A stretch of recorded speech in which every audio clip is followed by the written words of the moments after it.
Hola, me llamo Devin y este es examen oral número uno, la familia. Este es mi madre, su nombre Jody.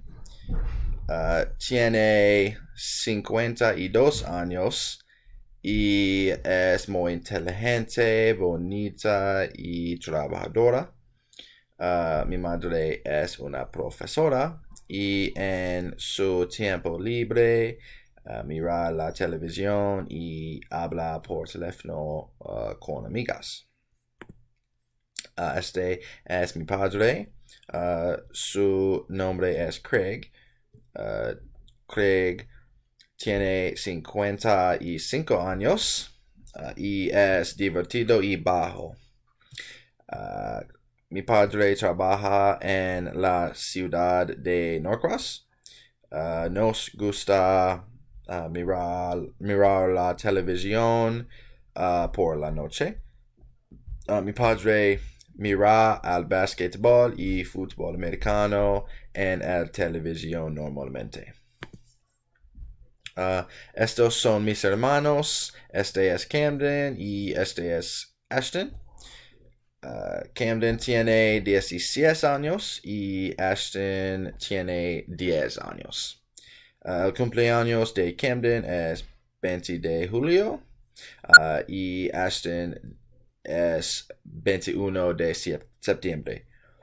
Son simpáticos normalmente. Jugamos los deportes, basketball o fútbol americano o tenis o fútbol. Jugamos los videojuegos muchos. Este es mi abuelo. Su nombre es Arthur. Mi abuelo tiene 79 años. Es muy simpático y inteligente. Lee los libros muchos. Vive en Tulsa de Oklahoma. Y tiene un perro. Su nombre es Oso o Bear. Este es mi abuela. Su nombre es Brenda. Mi abuela tiene 77 años y juega al tenis y cocina por Thanksgiving y es muy delicioso. Este es mi mejor amiga. Su nombre es Jordan. Uh, Jordan tiene 17 años.